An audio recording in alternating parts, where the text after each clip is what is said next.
Hello friends, कैसे हैं आप सभी लोग। आई होप आप सब लोग बिल्कुल ठीक होंगे। चलिए शुरू करते हैं आज की क्लास। आज की क्लास में जो डिस्कस करने वाले हैं बहुत ही इम्पॉर्टेंट है आज की क्लास। क्यों? क्योंकि आज की क्लास में हम गणित का पेडागोजी के जो है कुछ इंपॉर्टेंट क्वेश्चन डिस्कस करने वाले हैं।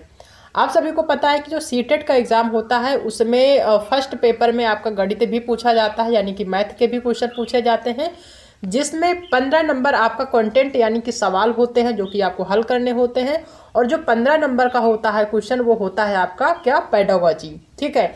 तो अगर क्योंकि बहुत सारे लोग ऐसे होते हैं जिनकी मैथ जो है वीक होती है, ठीक है, तो वो क्या करते हैं कि मैथ के क्वेश्चन सॉल्व ही नहीं करते हैं। क्यों? इसलिए नहीं सॉल्व करते हैं क्योंकि उनको लगता है कि जितना टाइम हम इधर वेस्ट करेंगे उतना किसी अदर सब्जेक्ट में दे देंगे तो वो अदर सब्जेक्ट में अच्छे नंबर आ जाएंगे। ठीक है। लेकिन मैथ में वो 15 नंबर के लिए कंटेंट नहीं पढ़ते हैं, लेकिन 15 नंबर का अगर आप कंटेंट नहीं पढ़ते हैं तो सिर्फ अगर आप 15 नंबर के लिए पेडागोजी अच्छे से तैयार करके जाते हैं तो अच्छे नंबर, कम से कम 15 नंबर तो आपके पेडागोजी में आ ही जाते हैं। और 15 नंबर का जो कंटेंट होता है इसमें भी जो आपके सवाल होते हैं, जो क्वेश्चन होते हैं मैथ के, वो बहुत ज़्यादा डिफिकल्ट नहीं होते हैं कि आप उनको सॉल्व ही नहीं कर पाएंगे। प्राइमरी लेवल के बिल्कुल जो है सिंपल क्वेश्चन होते हैं। बहुत कई बार तो ऐसा होता है कि आप मैथ पढ़ के भी नहीं गए होते हैं, हल्की फुल्की अगर मैथ आपको आती है प्राइमरी लेवल की बेसिक सी चीज़ें तो आप सॉल्व कर लेते हैं। तो 15 नंबर अगर 15 नंबर का कंटेंट अगर आप ध्यान नहीं देते हैं तो भी जो है सिंपल से क्वेश्चन होते, थोड़ा बहुत अगर आप पहले से आपको थोड़ी बहुत मैथ आती है तो आप सॉल्व कर लेते हैं। मान लीजिए वो भी नहीं आता, कंटेंट बिल्कुल भी नहीं आता, सवाल बिल्कुल भी नहीं सॉल्व कर पाते हैं, तो आपको ज़्यादा फोकस करनी चाहिए किस पे, पेडागोजी पे। 15 नंबर अगर आप पेडागोजी में लेके आते हैं मैथ के लिए तो इतना इनफ है। ठीक है। जहाँ पे कुछ भी नहीं आता उतना अगर आप पेडागोजी पे ध्यान देते हैं तो पेडागोजी में आसानी से 15 नंबर आप ला सकते हैं। तो ये जो आज की क्लास है उसमें हम गणित के जो पेडागोजी के क्वेश्चन होते हैं किस टाइप के पूछे जाते हैं, और जो पिछले एग्जाम हुए हैं उसमें कौन कौन से टाइप के क्वेश्चन पूछे गए हैं, सारी चीज़ें इसमें क्लियर हो जाएंगी। तो आपको आसानी होगी, जो आपका पेपर आएगा उसमें सॉल्व करने के एक तरीका पता चल जाएगा कि जो गणित का पेपर होता है, मैथ का जो पेपर होता है, उसमें पेडागोजी आती कैसे है। ठीक है। तो आज की जो क्लास है इंपॉर्टेंट है, शुरू से लास्ट तक देखिएगा ताकि जो है सारी चीज़ें क्लियर हो जाए कि क्वेश्चन किस टाइप से आते हैं और किस टाइप से आपको सॉल्व करना है, ताकि जो 15 नंबर का पेडागोजी आता है वो आप जो है आसानी से 15 नंबर ला पाए पेडागोजी में, अगर आपको कंटेंट नहीं आता है तो भी। ठीक है। तो चैनल पर नया है तो चैनल को सब्सक्राइब कर लीजिएगा, साथ में अपने दोस्तों को भी शेयर कर दीजिएगा, क्योंकि मैथ आती कंपलसरी है प्राइमरी में। ठीक है। जो सीटेट का फर्स्ट पेपर होता है उसमें कंपलसरी है कि मैथ आता ही है और आपको उसमें नंबर लाने भी हैं। ठीक है। कम से कम 15 नंबर तो आप लेके ही रखें, टारगेट बना के ही रखें कि 15 नंबर का जो पेडागोजी आता है उसमें आपको 15 नंबर लाने ही हैं। ठीक है। नहीं तो फिर जो और सब्जेक्ट होते हैं, क्योंकि सारे सब्जेक्ट में 30 तो आ नहीं पाएंगे। ठीक है। तो अपना स्कोर बनाने के लिए, अच्छा स्कोर बनाने के लिए 15 नंबर इधर जरूरी है लाने। ठीक है। तो देखते हैं आज की क्लास का पहला क्वेश्चन क्या है। पहला क्वेश्चन दिया है कि छोटी कक्षाओं में गणित विषय में रुचि उत्पन्न करने के लिए पढ़ाने का तरीका होना चाहिए। ठीक है। जो छोटी कक्षाओं का मतलब होता है कि जो प्राइमरी लेवल की जो क्लासेस होती है 1 to 5 के, अगर उसमें बच्चों को गणित पढ़ाना है तो किस तरीके से आप पढ़ाएंगे ताकि बच्चों को जो पढ़ाना है मैथ, यानी कि उसमें रुचि उत्पन्न हो। क्योंकि मैथ एक ऐसा सब्जेक्ट है कि बहुत सारे बच्चे शुरुआती लेवल पे ही मैथ में इंटरेस्ट नहीं लेते हैं, बिल्कुल पढ़ना नहीं चाहते। तो हमें यानी एक टीचर को किस तरीके से पढ़ाने का तरीका होना चाहिए ताकि बच्चे जो है प्राइमरी लेवल में गणित को जो है उबाऊ सब्जेक्ट ना समझे, इंटरेस्ट लें, पढ़ने में रुचि लें। ठीक है। क्या मनोरंजन एवं खेल के माध्यम से पढ़ाना चाहिए, या फिर क्वेश्चन को रटाना चाहिए, या फिर आगमन विधि से, या फिर निगमन विधि से पढ़ाना चाहिए। तो चाहे प्राइमरी लेवल हो या फिर जो है जूनियर लेवल में हो, खासकर प्राइमरी लेवल में, प्राइमरी लेवल के जो बच्चे होते हैं, प्राइमरी कक्षाओं के जो बच्चे होते हैं, उसमें जो गणित सब्जेक्ट है उसको पढ़ाने के लिए टीचर को मनोरंजन एवं खेल संबंधी सुविधाओं को ध्यान में रख के पढ़ाना चाहिए। ठीक है। यानी जो भी टॉपिक पढ़ाएं उनको कोशिश करना चाहिए कि इसमें जो है मनोरंजन विधि से या खेल विधि से जो है चीज़ों को समझाएं ताकि बच्चा आसानी से समझ जाए और मैथ जैसे सब्जेक्ट में इंटरेस्ट ले पढ़ने में। ठीक है। क्योंकि प्राइमरी लेवल एक ऐसा लेवल होता है, प्राइमरी में ही यानी छोटे कक्षाओं में ही, प्राथमिक लेवल पे ही अगर बच्चा गणित को उबाऊ समझ लेगा तो फिर आने वाले टाइम में किसी मतलब वो फिर मैथ से बिल्कुल भी इंटरेस्ट नहीं लेगा। ठीक है। तो प्राइमरी लेवल में मैथ को ऐसे पढ़ाना है ताकि बच्चा इंटरेस्ट ले, ठीक है, और आगे की कक्षाओं में मैथ को जो है रख पाए, कि मैथ को एक सब्जेक्ट के रूप में पढ़ पाए, ठीक है। तो किस रूप में पढ़ाना है टीचर को? मनोरंजक एवं खेल संबंधी सुविधाओं के साथ पढ़ाना, ताकि बच्चा मैथ सब्जेक्ट में रुचि उत्पन्न कर सके।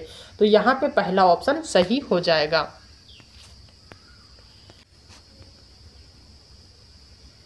दूसरा क्वेश्चन दिया है कि एक गणित शिक्षक का मानना है कि लड़के गणित में लड़कियों से अच्छे होते हैं शिक्षक, यानी कोई एक टीचर ही है वही मानता है कि जो लड़के होते हैं वो गणित में अच्छे होते हैं और जो लड़कियां होती हैं वो गणित में अच्छी नहीं होती, यानी एक जो गणित शिक्षक है वो मानता है कि जो लड़के होते हैं वो गणित में लड़कियों से अच्छे होते हैं, ठीक है। यानी लड़कियां जो है गणित नहीं पढ़ना पसंद करती, लड़के ज़्यादा पसंद करते हैं। तो ये टीचर कैसा होता है, यानी शिक्षक क्या है? क्या वो उचित दृष्टिकोण वाला शिक्षक है, या फिर नीति परक शिक्षक है जो ऐसी सोच रखता है, या फिर लिंग पक्षपाती है, या फिर इनमें से कोई नहीं? तो जाहिर सी बात है कि यहाँ पे लिंग पक्षपात कर रहा है, एक टीचर ही लिंग पक्षपात कर रहा है कि जो लड़के हैं वो गणित में अच्छे होते हैं, लड़कियां अच्छी नहीं होती हैं। तो क्या कर रहा है वो? लिंग पक्षपात कर रहा है लड़के और लड़कियों के बीच में, ठीक है। तो यहाँ पे सी ऑप्शन सही हो जाएगा, बिल्कुल सिंपल सी बात है, और इस टाइप के क्वेश्चन आपके एग्जाम में पूछे भी जाते हैं। नेक्स्ट क्वेश्चन है कि आकाश की कक्षा के कुछ बच्चे कक्षा में हो रही गतिविधियों में हिस्सा लेने में संकोच करते हैं, लेकिन आपस में अपनी भाषा में खूब बात करते हैं, इसका संभावित कारण क्या है? क्या इनकी भाषा को कक्षा में स्थान न मिलना है, या फिर उनकी भाषा में समस्त गतिविधियों का होना है, या फिर उनका बात करने में दिलचस्पी ना लेना है, या फिर उनका यह मानना है कि गतिविधियां उबाऊ हैं? आकाश की कक्षा के कुछ बच्चे, यानी आकाश से एक टीचर है या फिर बच्चा ही समझ लें कि उनकी क्लास के कुछ बच्चे जो हैं वो कक्षा में हो रही गतिविधि में हिस्सा लेने में संकोच करते हैं, ठीक है। कोई भी एक्टिविटी हो रही तो उसमें पार्टिसिपेट नहीं करते हैं, लेकिन आपस में यानी अपने दोस्तों के साथ आपस में अपनी भाषा में खूब बात करते हैं। तो इसका संभावित कारण ये है कि उनकी भाषा को मिलना, यानी कि जो बच्चे की भाषा है, जो उसकी जो है मातृभाषा है कह लें, या फिर उसकी जो क्षेत्रीय भाषा है, उसका जो है उस भाषा का उसके क्लास में स्थान नहीं मिलता है, कोई भी टीचर उसमें रुचि नहीं लेता उसकी भाषा में। दूसरा है कि उनकी भाषा में समस्त गतिविधियों का होना। तीसरा है कि उनका बात करने में दिलचस्पी ना लेना, या फिर उनका यह मानना है कि गतिविधियां उबाऊ हैं। तो ऐसा नहीं है, मेन जो रीजन होता है जो क्लास में बच्चे जो है उस गतिविधि में हिस्सा नहीं ले रहे हैं, इसका सिर्फ यही वजह है कि जो बच्चे की भाषा है, यानी बच्चे की जो मातृभाषा है, या फिर बच्चे की जो क्षेत्रीय भाषा है, या जो बच्चे की जो घर की भाषा है, उसका उसके क्लास में कोई भी स्थान नहीं मिल रहा है, यानी कि उसके भाषा को कोई भी महत्व नहीं दे रहा है, ठीक है। इस वजह से बच्चे जो है उस गतिविधि में पार्टिसिपेट नहीं कर रहे हैं। तो इसका सही ऑप्शन पहला ही ऑप्शन हो जाएगा। नेक्स्ट क्वेश्चन है कि उच्च प्राथमिक स्तर पर गणित शिक्षण का सर्वाधिक महत्व किस रूप में है? उच्च प्राथमिक स्तर पर गणित शिक्षण का सर्वाधिक महत्व किस रूप में? भौतिक रूप में है, या फिर मानसिक रूप में है, व्यवहारिक रूप में है, या फिर आध्यात्मिक रूप में? तो आध्यात्मिक रूप में तो होता नहीं है गणित, ठीक है। किस रूप में होता है? ये होता है व्यवहारिक रूप में। जाहिर सी बात है, चाहे प्राइमरी लेवल हो या उच्च प्राथमिक स्तर हो, वहाँ पे जो गणित शिक्षण का सर्वाधिक महत्व होता है वो व्यवहारिक रूप में होता है, ठीक है। तो इसका थर्ड ऑप्शन यहाँ पे सही हो जाएगा।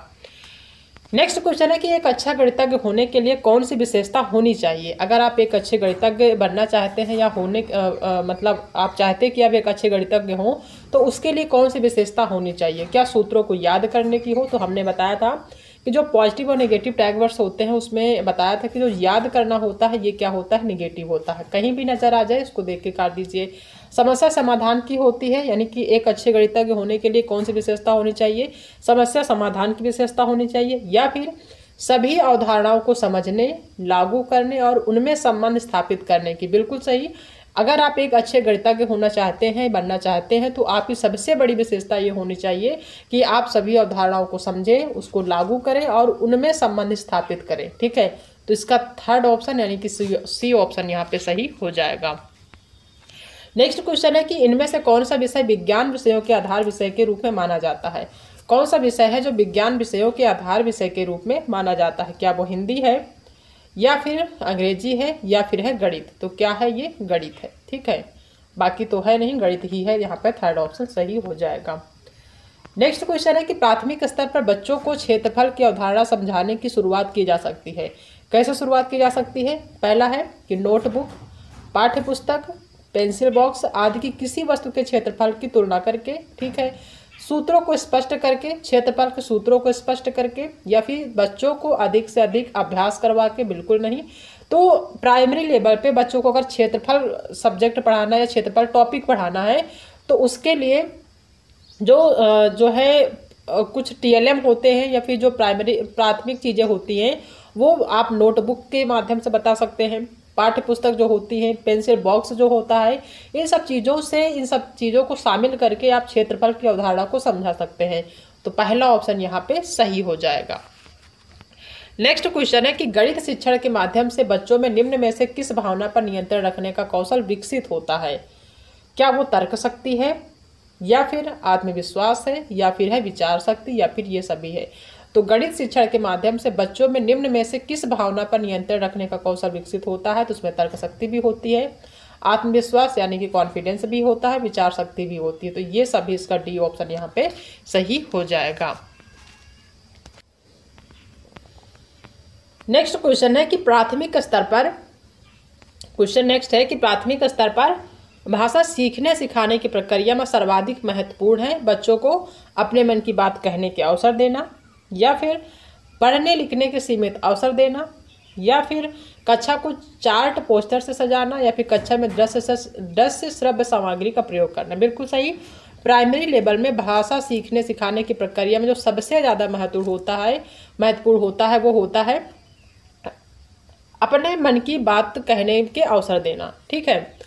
अगर जो है प्राइमरी लेवल पे अगर आप बच्चों को भाषा सिखाना चाहते हैं, ठीक है, तो उस प्रक्रिया में बच्चों को ये अवसर देना चाहिए कि बच्चे के मन में जो चल रहा उसको वो व्यक्त कर पाए। ठीक है।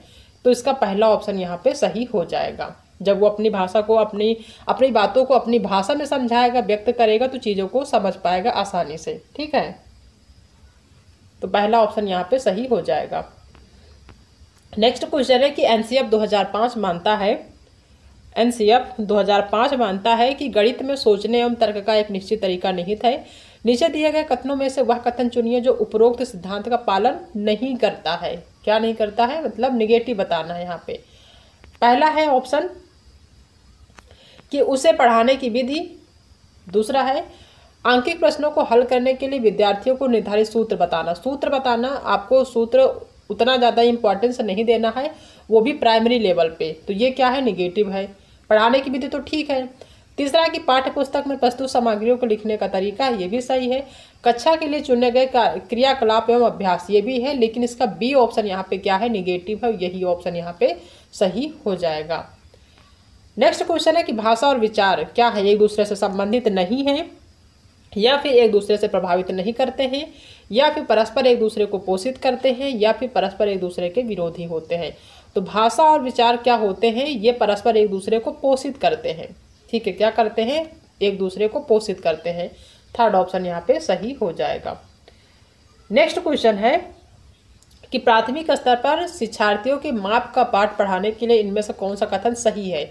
माप का पाठ एक चैप्टर है, उसको पढ़ाने के लिए प्राइमरी लेवल पर शिक्षार्थियों यानी कि विद्यार्थियों के लिए जो आवश्यक है वो जो है बताना जो सही है। पहला है कि अप्रामाणिक मापों का उपयोग प्रामाणिक नापों के बाद करना चाहिए। पहला ऑप्शन है। ठीक है।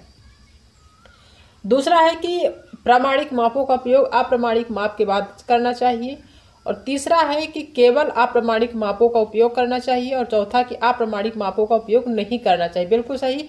जो है अप्रामाणिक माप हो उनका उपयोग नहीं करना चाहिए। ये ऑप्शन क्या है? निगेटिव है। यही ऑप्शन यहाँ पे सही हो जाएगा। नेक्स्ट क्वेश्चन है कि राष्ट्रीय पाठ्यचर्या की रूपरेखा 2005 यह मानती है कि गणित में चिंतन और तर्कड़ा का एक तरीका सम्मिलित होता है। इस दृष्टिकोण को प्राप्त किया जा सकता है। कैसे प्राप्त किया जा सकता है ये आपको बताना है।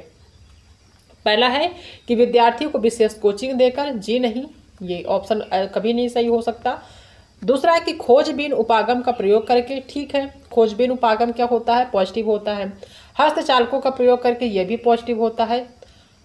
संकल्पनाओं को वास्तविक जीवन से जोड़ना, बिल्कुल सही। तीन पॉइंट्स ऐसे मिले हैं जो आपके क्या है? पॉजिटिव है। तो इससे अच्छा कोई ऑप्शन हो ही नहीं सकता है। इस चीज़ को हमेशा ध्यान रखना है। सबसे पहले बात तो अगर क्वेश्चन पॉजिटिव है और ऑप्शन में पॉजिटिव आपको चीज़ें मिल गई हैं, जो टैग वर्ड्स होते हैं या कोई भी वर्ड आपको मिल गया है, तो ज़्यादातर चांसेस होते हैं कि वही ऑप्शन आपका सही हो जाएगा। अगर 2 मिल जाते हैं या 3 मिल जाते हैं तो 100% श्योर है कि वही ऑप्शन सही हो जाएगा। फिर आपको दूसरा जो है ऑप्शन पढ़ने की ज़रूरत नहीं है, उसमें आपका क्या हो जाएगा? टाइम बचेगा। ठीक है। तो इस चीज़ को हमेशा ध्यान रखना है। तीसरा कि गणित के सभी पाठ्य पुस्तकों का पुनर्लेखन, ये गलत है, इनमें से कोई नहीं तो गलत है। दूसरा ऑप्शन बी नंबर ही यहाँ पे सही है। अगर आपको टाइम बचाना है तो आप इस तरीके से चीज़ों को सॉल्व कर सकते हैं, आपका टाइम बचेगा। ठीक है, किसी भी सब्जेक्ट को सॉल्व करते समय इस चीज़ को ध्यान रखना है।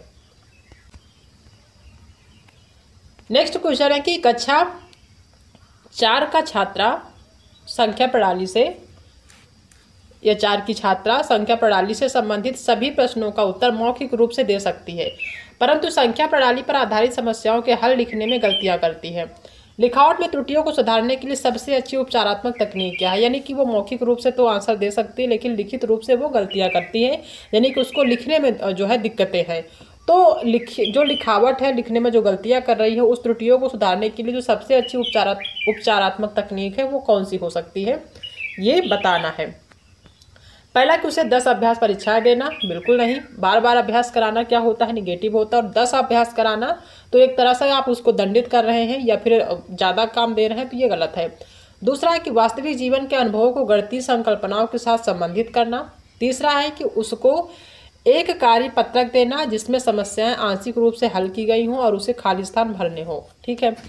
और डी नंबर है कि संख्या प्रणाली की समस्या को हल करने के लिए एक से अधिक तरीके सिखाना, बिल्कुल सही। जो संख्या प्रणाली के समस्या है, यानी संख्या प्रणाली, मान लीजिए कि एक टॉपिक है, आप उसको पढ़ाना चाह रहे हैं, तो अब जरूरी नहीं कि सिर्फ एक ही तरीके से पढ़ाएं, उसके कई तरीके हो सकते हैं। तो आप जो अन्य तरीके होते हैं या एक से अधिक जो तरीके होते हैं उनका भी आप यूज कर सकते हैं किसी भी टॉपिक को पढ़ाते समय, जरूरी नहीं कि जो संख्या प्रणाली उसी को। ठीक है, तो डी ऑप्शन यहाँ पे सही है, यही ऑप्शन सही हो जाएगा।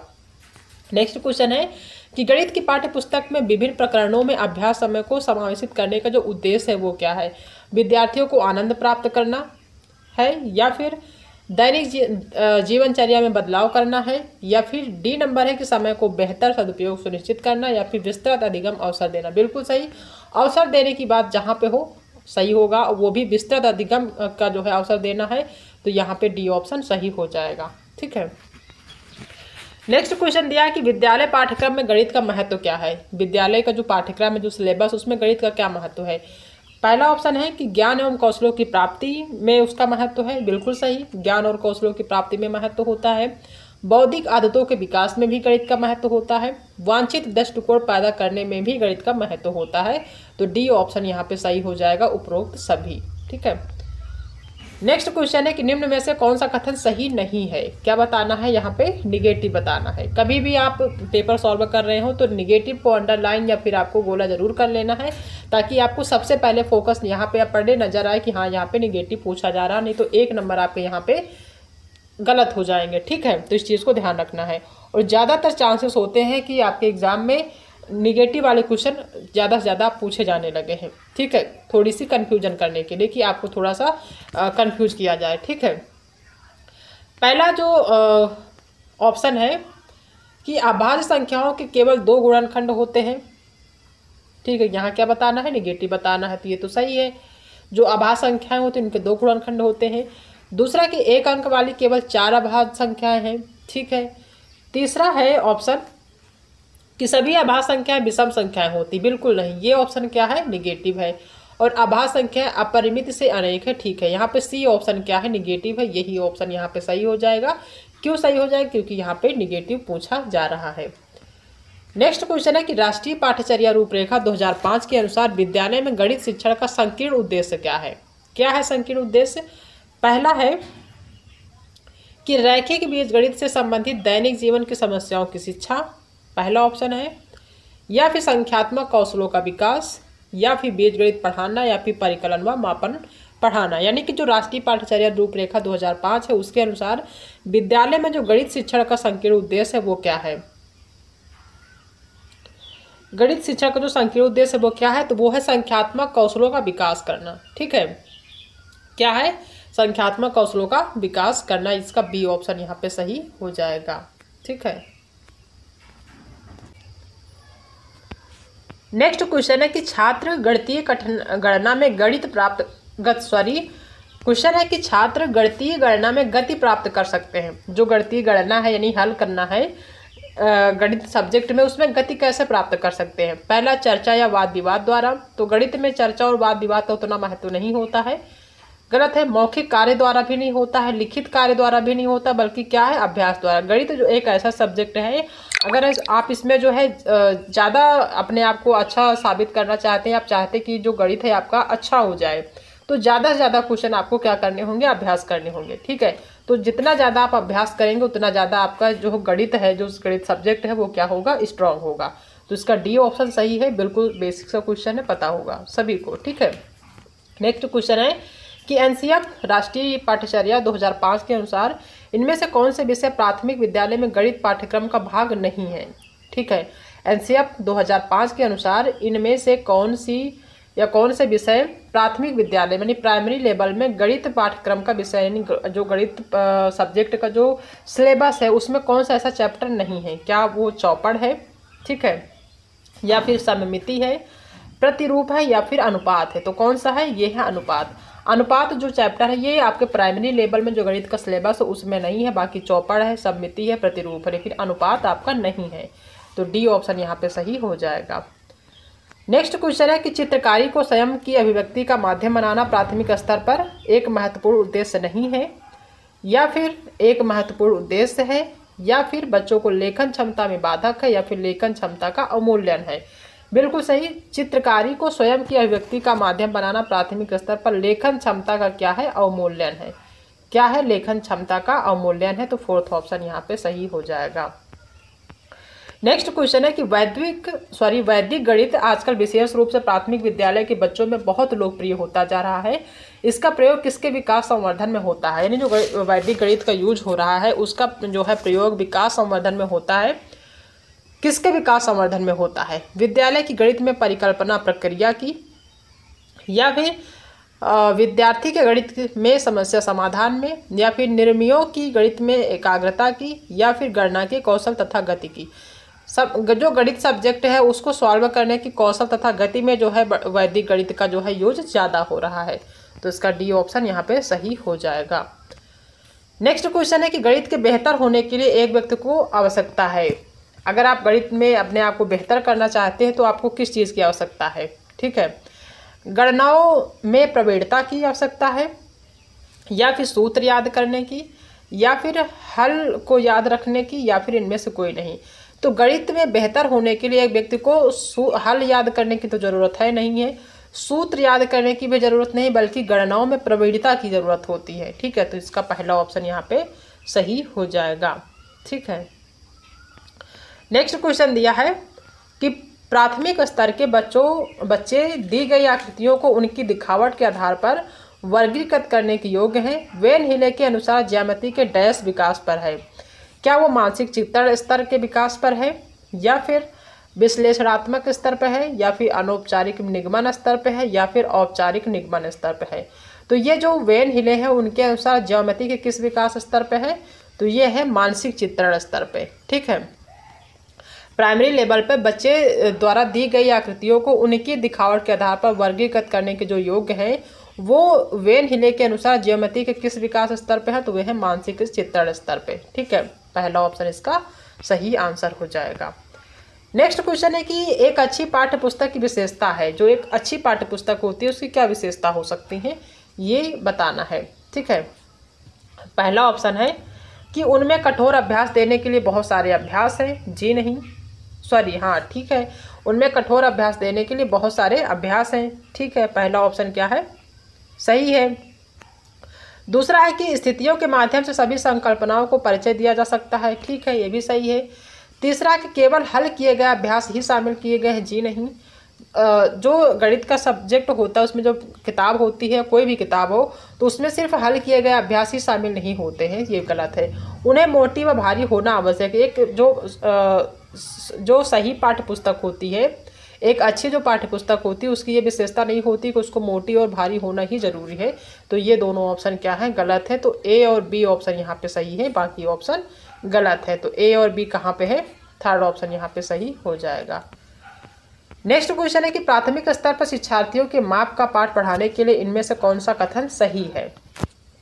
ठीक है, प्राइमरी लेवल पर शिक्षार्थियों के माप का पाठ पढ़ाने के लिए कौन सा कथन सही है। पहला है कि अप्रामाणिक मापों का उपयोग प्रामाणिक नापों के बाद करना चाहिए। ये क्वेश्चन रिपीट हुआ है, इसका जो सही होगा ये डी यानी फोर्थ ऑप्शन होगा कि अप्रामाणिक मापों का उपयोग नहीं करना चाहिए। ठीक है, तो इसका फोर्थ ऑप्शन यहाँ पे सही हो जाएगा।